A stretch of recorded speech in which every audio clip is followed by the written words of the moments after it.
Bismillahirrahmanirrahim, par le nom d'Allah clément, miséricordieux. Madame, mademoiselle, monsieur, chère auditrice, chers auditeurs, chers élèves et abonnés, j'ai le plaisir de te retrouver aujourd'hui pour cette 8e partie durant cette thématique autour du testament. Pensez-y. Dans cet exposé, je continuerai à répondre à quelques-unes des questions que tu es censé te poser autour des obsèques du défunt. La Coranothérapie te présente ta chaîne YouTube pour une école citoyenne, pédagogique, associative et participative. Ta première cyberécole en ligne intitulée Pacte, projet d'accompagnement corano-thérapeutique d'émancipation. École Pacte, projet d'accompagnement corano-thérapeutique d'émancipation. École familiale, gratuite, publique et à ciel ouvert. Cycle d'études adressées aux parents et aux enfants. Première question, être enterré en Europe, en Amérique ou en terre d'islam? Quelle décision prendre? Est-il exact que le défunt dans sa tombe ressent le châtiment de son voisin? Ou celui-ci influencerait-il son sort? À cette question, je réponds simplement que les savants ont beaucoup trop écrit à ce sujet, au point parfois où l'on se demande si certains d'entre eux auraient seulement oublié qu'il est défendu de tenter de pénétrer les mystères de l'invisible. Al-Mul Ghaib, le domaine réservé exclusivement à la connaissance de Dieu qui est l'invisible, le domaine de l'occulte. Que seul Dieu sait tout ça, il faut en ce domaine bien se garder de s'aviser, et je te recommande simplement de relire tes sources, et notamment la sourate 36 du Coran qui aborde la situation du mort dans sa tombe. Et je te demande de ne pas te préoccuper de certains commentaires de certaines personnes, savants ou chiites, qui me paraissent bien souvent farfelus dans ce domaine. Et la sourate 36, en l'occurrence, est un excellent moyen de te rendre compte par toi-même de la véritable situation du mort dans sa tombe. Je te demande de la lire et de vérifier par toi-même. Penses-tu, une fois sous terre, qu'une partie de celle-ci serait plus musulmane et qu'une autre partie serait moins musulmane? Ou bien, comme le Coran nous le dit dans la sourate 4, signe 97, que la terre d'Allah est vaste. Inna ardallahi wasi'a. Question suivante. Je ne veux pas que mon parent soit enterré à proximité d'un païen ou d'un mécréant, voire même d'un associateur.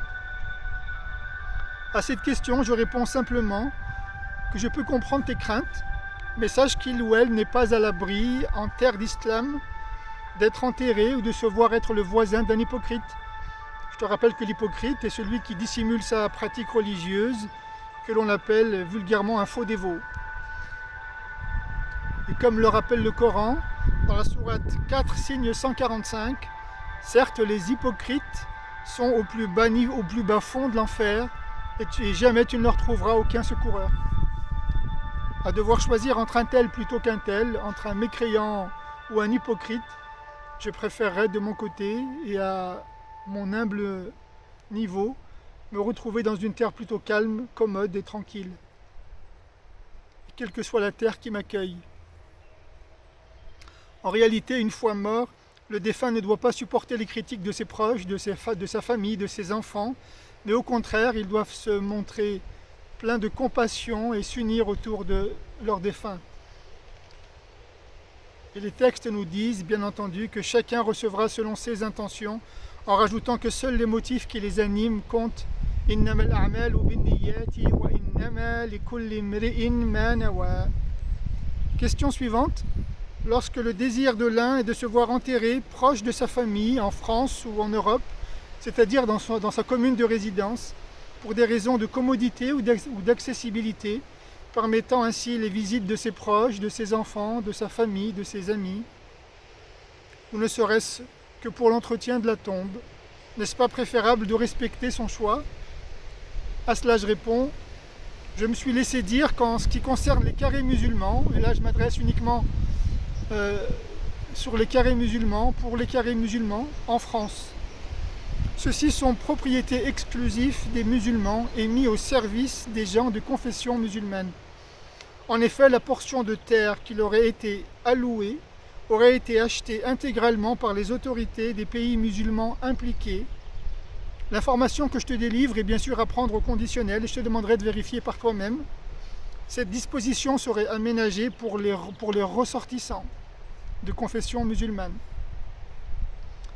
Ce lopin de terre ne serait, toujours au conditionnel, par conséquent plus territoire français. Ce qui écarterait tout soupçon en ce qui concerne les droits de concession, mettant dans l'embarras les familles musulmanes quant à un possible déterrement du défunt pour des raisons que l'on connaît. Ce qui constitue au regard de la religion une profanation et un sacrilège terrible. Les droits de concession concerneraient seulement celles et ceux qui sont enterrés dans la partie dite laïque du cimetière, dont font partie les chrétiens et les athées et les autres confessions. Bien que côté carré musulman, il semblerait que la terre ait été l'objet d'un achat et non d'une location. À vérifier donc par toi-même auprès des autorités compétentes. Tu auras la possibilité de te renseigner auprès des autorités compétentes, celles du cimetière par exemple, du ministère compétent et auprès des consulats. À ce titre, je n'ai encore jamais vu, pour avoir visité un certain nombre de cimetières et avoir enterré un certain nombre de morts, je n'ai encore jamais vu dans les carrés musulmans de sépulture portant un écriteau « concession à renouveler », ainsi qu'une mise en demeure pour faute de non-paiement des dits droits. Comme cela est fréquent partout ailleurs dans le cimetière. Ceci étant, je te conseille de prendre l'information à sa source, car il s'agit ici d'un contrat commercial pour lequel l'État ne veut pas y perdre. Ce qui expliquerait, entre autres, la raison pour laquelle l'État donne très difficilement des informations à ce sujet. Question suivante. Au décès de mes parents, je sollicite pouvoir retirer le corps du cercueil. Est-ce possible? Est-ce légal? Réponse. Solliciter de pouvoir extraire le corps du cercueil au moment de la mise en terre est chose tout à fait envisageable. Pour avoir participé à quelques enterrements en France, il faut savoir que le corps est laissé à la disposition de la famille à l'issue de la mise en bière au funérarium. Et seulement au funérarium. Et là, je m'adresse uniquement en ce que j'ai pu constater en France, car ceci n'est pas la même chose en Belgique, par exemple. En France, le corps est laissé à la disposition de la famille à l'issue de la mise en bière au funérarium. Et seulement au funérarium. Une fois le cercueil réceptionné par la famille, celle-ci se dirige avec le cortège vers son lieu d'enterrement. Dans le carré musulman, les autorités laïques n'interviennent pas. Et là, je m'adresse uniquement au carré musulman en France. Ailleurs, en Europe, je ne peux pas le confirmer. Parce que j'ai constaté qu'en Bruxelles, ce n'était pas du tout la même chose. Les autorités laïques accompagnent le défunt dans son cercueil jusqu'à sa mise en terre. Notamment lorsqu'il s'agit de sa mise en terre et qu'il est à la disposition finale de la famille, qu'on appelle à tort la dernière demeure. La famille, les amis et les proches du défunt peuvent sans crainte, mais avec la discipline qui s'impose, retirer les scellés posés sur le cercueil s'il n'y en a pas, puis extraire le défunt et l'allonger dans sa tombe, à la condition bien sûr d'avoir au préalable préparé une tombe dans les normes islamiques, religieuses, coraniques. Toutefois, il est formellement interdit d'ensevelir le cadavre d'un humain, c'est-à-dire de jeter à même son corps la terre. Dignité oblige. Ainsi, à défaut de pouvoir préparer une tombe qui puisse accueillir le défunt, je te recommande malgré tout de ne pas pouvoir pratiquer cette sunna ancestrale. Question suivante. Comment se déroule la mise en terre si je désire respecter correctement la sunna d'un enterrement? À cette question, je te répondrai simplement de te rendre par toi-même et de voir par toi-même dans les pays musulmans, en terre d'islam, comment est-ce qu'on procède à un enterrement en bonne et due forme. Question suivante.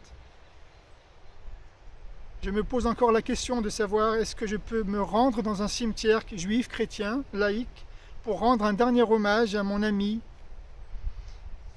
À cette question, je te réponds simplement de consulter ton cœur. Istafti qalbak.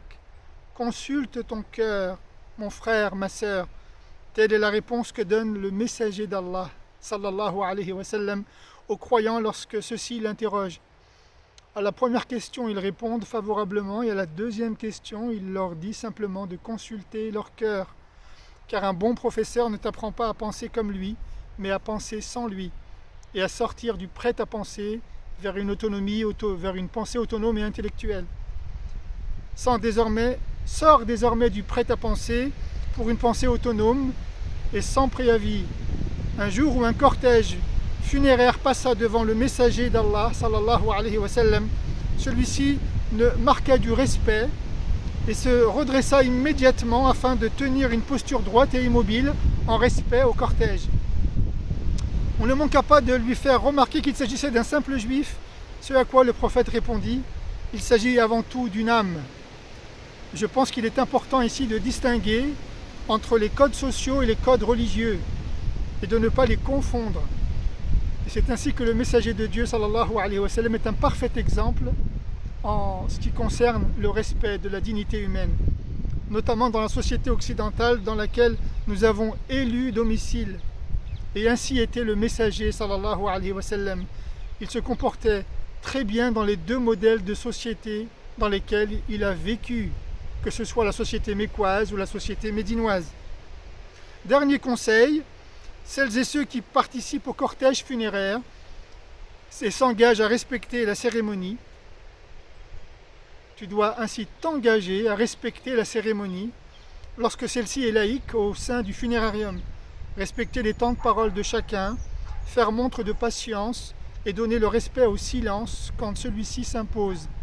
Ponctualité, politesse et civilité sont de rigueur. Et il n'y a pas de modèle spécifique pour la rédaction d'un pareil document, d'un pareil testament. Le testateur ou la testatrice a le loisir d'y faire figurer ce qu'il veut dans la limite du raisonnable. Voilà en ce qui concerne les quelques questions-réponses à laquelle je me suis accordé de répondre. Je te remercie pour ton écoute et je te retrouve pour la dernière partie de notre thématique en ce qui concerne la présentation d'un modèle type de testament.